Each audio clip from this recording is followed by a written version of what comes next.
जय हिंद। कैसे हैं आप सभी। मेरा नाम है आर्यन सिंह और आपका स्वागत है द कॉन्सेप्ट टॉक यूपीएससी पर। तो आज हमारा ऑडियो लेक्चर सीरीज़ का यह दूसरा लेक्चर है।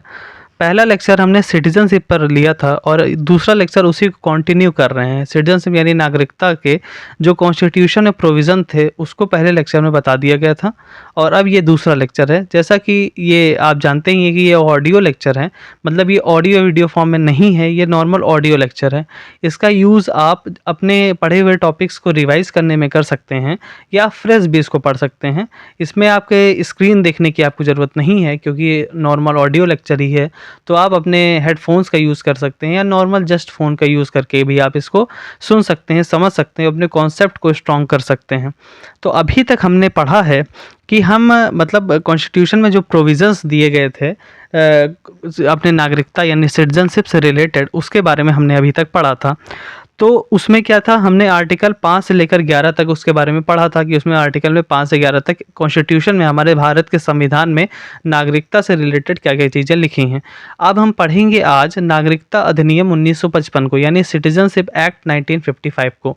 जैसा आप जानते हैं कि आर्टिकल 11 जो कल हमने पढ़ा था उसमें क्या लिखा था कि ये एक यूनियन लिस्ट का टॉपिक होगा। क्या? सिटीजनशिप यानी नागरिकता यूनियन लिस्ट का टॉपिक होगा यानी संघीय सूची का विषय होगा। तो इस पर लॉ कौन बना पाएगा? इस पर लॉ केवल संसद बनाएगी और कोई नहीं बना सकता। तो संसद ने जब पहला लॉ इस पर बनाया तो कब बनाया? 1955 में बनाया और उसका नाम क्या हुआ? सिटीजनशिप एक्ट 1955 या उसको नागरिकता अधिनियम 1955 कहते हैं। ठीक, तो इसमें क्या था, इसकी इंपॉर्टेंट बातें क्या क्या थी उसको जानना इंपॉर्टेंट है क्योंकि सीएए आप जानते हैं, सिटीजनशिप अमेंडमेंट एक्ट जो आया था 2019 में, पिछली बार आया था, तो उस पर काफ़ी मतलब डिस्प्यूट भी हुआ, तो उसको जानना इंपॉर्टेंट था। लेकिन वो कहाँ से उसका ओरिजिन होता है? उसका ओरिजिन होता है सिटीजनशिप एक्ट 1955 थे। उसी एक्ट में बाद में अमेंडमेंट होते रहे हैं, तो वो पढ़ने का टॉपिक आगे होगा। लेकिन अभी हमको सबसे पहले ये जान लेना इंपॉर्टेंट है कि उसका ओरिजिन कहाँ से सिटीजनशिप एक्ट 1955 से है, तो हम पहले उसको पढ़ लेते हैं। तो सिटीजनशिप एक्ट 1955 में 19 सेक्शंस थे टोटल, उसमें 19 सेक्शन थे, लेकिन उसमें कुछ सेक्शन से इंपॉर्टेंट है जो हमको जानना इंपॉर्टेंट है। तो इस एक्ट के द्वारा यह क्लियर कर दिया गया कि किसी व्यक्ति को भारत की नागरिकता प्राप्त करने और किसी व्यक्ति की नागरिकता समाप्त करने के क्या प्रावधान है। मतलब जो नागरिकता प्राप्ति करने यानी एक्विजिशन की जो होता है और टर्मिनेशन यानी समाप्ति का क्या क्या नियम है।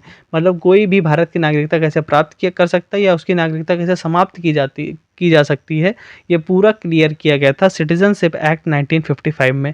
ठीक, अब हम देखते हैं नागरिकता का अर्जन, मतलब नागरिकता की जो प्राप्ति है वो हम कैसे कर सकते हैं और किस सेक्शंस के, क्योंकि 19 सेक्शन इसमें थे, तो उससे रिलेटेड कौन कौन से सेक्शंस इसमें हैं।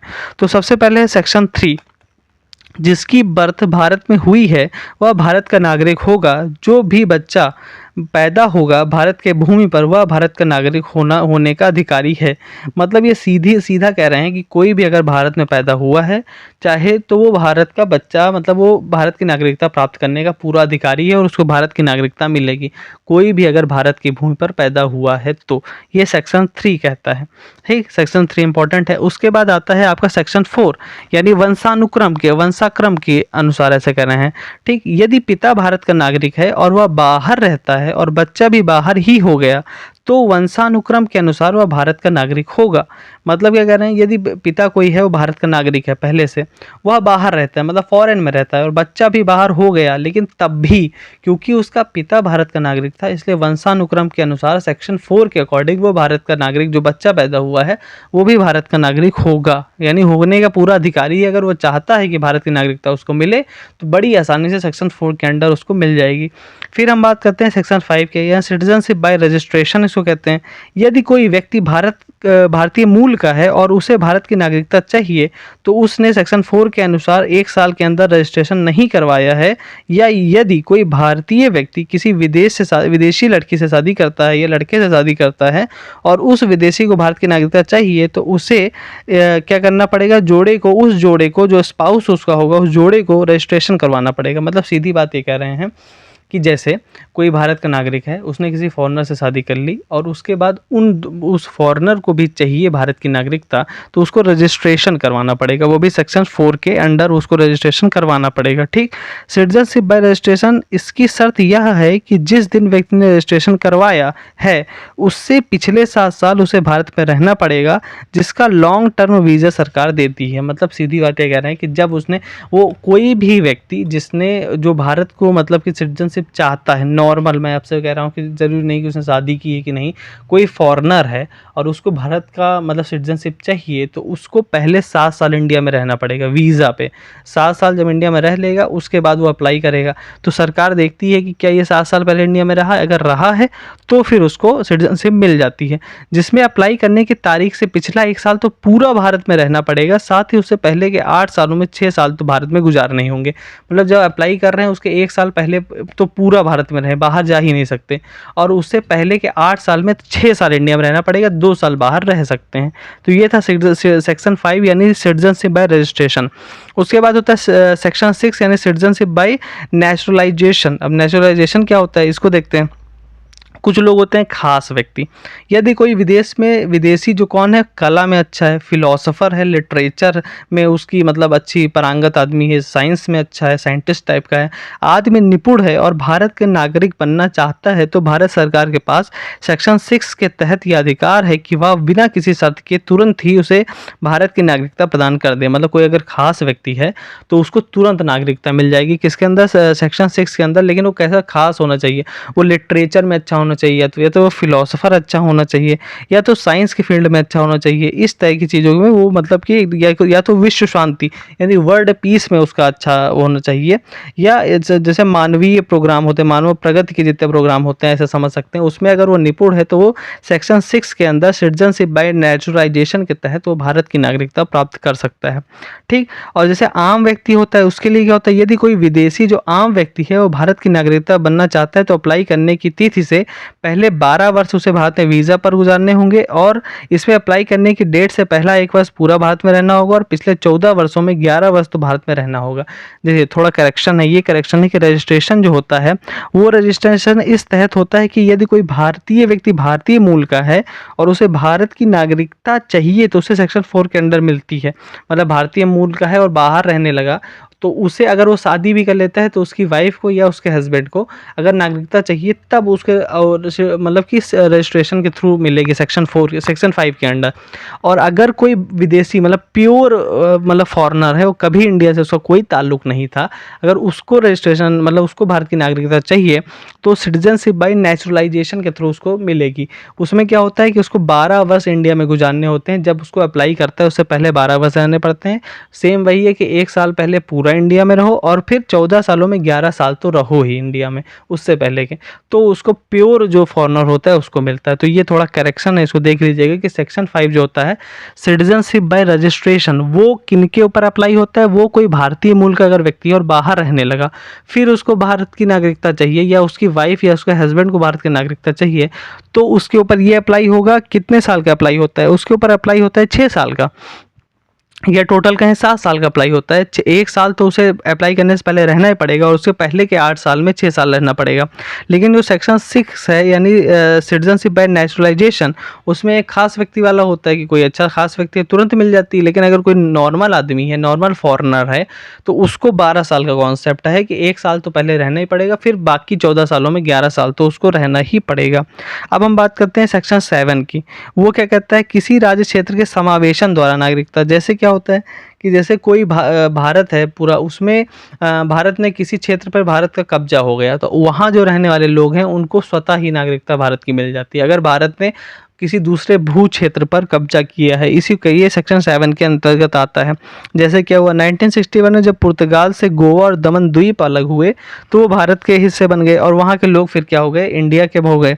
और 1962 में जैसे आपका फ्रांस से पंडुचेरी अलग हुआ तो वहाँ के जो लोग मतलब जो पंडुचेरी के लोग थे वो तुरंत भारत के नागरिक हो गए। इसी तरह 1975 में सिक्किम का था।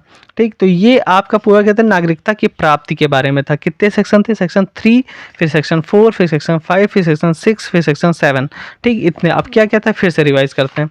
सेक्शन 3 आपका क्या था कि बर्थ के बेसिस पे मिलेगा, अगर कोई भारत में पैदा हो रहा है कोई भी, तो मतलब जो भी भारत में पैदा होगा, भारत की भूमि पर पैदा होगा, वो भारत का नागरिक होगा, सेक्शन 3 के अंडर। फिर सेक्शन 4 के अंडर क्या था कि वंशानुक्रम के अनुसार होगा। जैसे कोई भारतीय मूल का व्यक्ति है, उसका कोई लड़का विदेश में चला गया, ठीक, अब उसको अगर भारत की नागरिकता चाहिए तो वंशानुक्रम के बेसिस पे उसको मिल जाएगी भारत की नागरिकता। फिर सेक्शन 5 क्या होता है, सिटीजनशिप बाय रजिस्ट्रेशन। कोई भारतीय मूल का व्यक्ति है, वो बाहर चला गया पहले से, अब उसको फिर भारत की नागरिकता चाहिए, मान लो उसने अमेरिका की नागरिकता ले ली अब, लेकिन फिर उसको भारत की नागरिकता चाहिए, तो उसको उसको या उसके, अगर उसने शादी कर ली है तो उसके वाइफ या हस्बैंड को उसको किस तरह मिलेगी, उसको मिलेगी आपका 7 वर्ष के कॉन्सेप्ट के हिसाब से, कि 1 साल रजिस्ट्रेशन के 1 साल तो पहले पूरा रहना ही पड़ेगा, और उसके पहले के 8 साल में 6 साल रहना पड़ेगा, तो उससे 7 साल उसके हो जाते हैं। फिर सेक्शन 6 क्या कहता है, सिटीजनशिप बाय नेचुरलाइजेशन होता है। उसमें खास व्यक्ति का कॉन्सेप्ट है कि अगर कोई स्पेशल पर्सन है, जैसे लिटरेचर, आर्ट, साइंस, इन सब फील्ड में कोई मतलब पारंगत व्यक्ति है, तो उसको तुरंत मिल जाएगी मतलब आपकी नागरिकता। लेकिन अगर कोई आम व्यक्ति है तो उसके लिए 12 साल, मतलब उसको कितने साल का कॉन्सेप्ट होता है, उसको 12 साल का कॉन्सेप्ट होता है। पिछले 1 साल तो उसको रहना ही पड़ेगा पूरा, और उसके पहले के 14 साल में 11 साल तो भारत में रहना ही पड़ेगा। इस तरह टोटल 12 साल उसको रहना पड़ेगा, तब वो अप्लाई करेगा तो उसको नागरिकता मिल जाएगी। फिर सेक्शन 7 क्या होता है, किसी राज्य के समावेशन द्वारा नागरिकता, मतलब जो क्या कहते हैं कि अगर कोई टेरिटरी है उस पर भारत का कब्जा हो जाता है तो वहाँ रहने वाले लोग स्वतः ही भारत के नागरिक हो जाते हैं। इस तरह आप नागरिकता प्राप्त कर सकते हैं। ये इतने सेक्शन हैं सिटीजनशिप एक्ट 1955 में। अब हम बात करते हैं कि नागरिकता की समाप्ति यानी टर्मिनेशन ऑफ सिटीजनशिप कैसे होता है। इसके लिए 3 सेक्शन है, सेक्शन 8, सेक्शन 9 और सेक्शन 10। तो सेक्शन 8 क्या कहता है, किसी व्यक्ति यदि स्वेच्छा से भारत की नागरिकता छोड़ना चाहता है छोड़ सकता है। ये सेक्शन 8 कहता है, एकदम बेसिक है कि कोई भी व्यक्ति है अगर वो चाहता है कि उसको भारत का नागरिक नहीं रहना है तो स्वतः ही भारत की नागरिकता छोड़ सकता है, और भारत मतलब फिर उसमें कोई इंटरफेयर कोई नहीं करेगा, आपकी नागरिकता आपको मतलब खत्म कर दी जाएगी। सेक्शन 8 के अंडर आपको ये अधिकार प्राप्त है। सेक्शन 9 क्या कहता है, टर्मिनेशन। यदि किसी व्यक्ति ने दूसरे व्यक्ति की नागरिकता प्राप्त की है तो उसकी भारत की नागरिकता समाप्त कर दी जाएगी। डुअल सिटीजनशिप वाला कॉन्सेप्ट है। जैसे आपने पढ़ा था, आर्टिकल कौन सा था बताइए, आर्टिकल 9 था वो, जो इंडिया क्या कहता है कि डुअल सिटीजनशिप को वो नहीं मानता। डुअल सिटीजन वही यहाँ सेक्शन में भी दिया गया है, सेक्शन 9 में दिया गया है, जो क्या कह रहा है कि डुअल सिटीजनशिप नहीं मानी जाएगी। अगर कोई भी व्यक्ति दूसरे देश की सिटीजनशिप ले लेता है तो भारत की नागरिकता उसकी स्वतः समाप्ति कर दी जाएगी। फिर सेक्शन 10 की बात करते हैं, डिप्राइवेशन। ये क्या कहता है, केंद्र सरकार किसी भी नागरिकता से वंचित कर सकती है। मतलब केंद्र सरकार किसी को भी नागरिकता से वंचित कर सकती है। लेकिन सुनिए, एक बार सुन लीजिए, क्योंकि सेक्शन आपने आर्टिकल वहाँ कौन सा पढ़ा था, आर्टिकल आपने 10 पढ़ा था कि कोई भी नागरिकता जिसको दे दी जाएगी वो वंचित नहीं किया जाता। तो यहाँ सुन लीजिए क्या डिप्रिवेशन कैसे होता है। जन्म से जिन्हें भारत की नागरिकता प्राप्त है उनकी नागरिकता समाप्त नहीं की जा सकती। किसके अकॉर्डिंग, आर्टिकल 10 के अकॉर्डिंग। किसी को भी मतलब जिसको नागरिकता मिल गई है जन्म के बेसिस पे, उसकी नागरिकता नहीं समाप्त की जा सकती। सीधी बात। किसकी समाप्त की जा सकती है, यदि जन्म के अलावा अन्य आधार है तो सरकार नागरिकता छीन सकती है। और मतलब कई, जैसे कोई फरेबी है, अपराधी है, इस सब बेसिस के आधार पर भारत की सरकार, केंद्र सरकार उसकी नागरिकता छीन सकती है।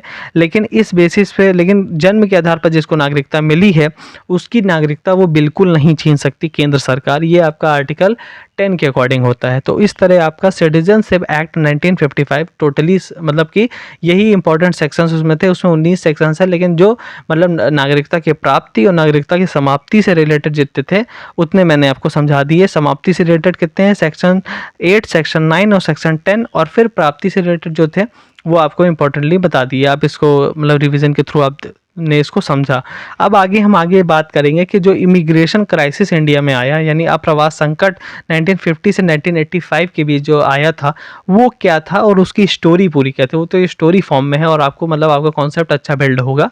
तो थैंक यू, आपने ये लेक्चर देखा। और अगर आपने अभी तक चैनल सब्सक्राइब नहीं किया है तो प्लीज़ से सब्सक्राइब कर लीजिए और बेल आइकन तो ज़रूर से प्रेस कर दीजिए, जिससे नेक्स्ट वीडियो का नोटिफिकेशन आपके सबसे पहले पहुंच जाए। ओके, वंदे मातरम।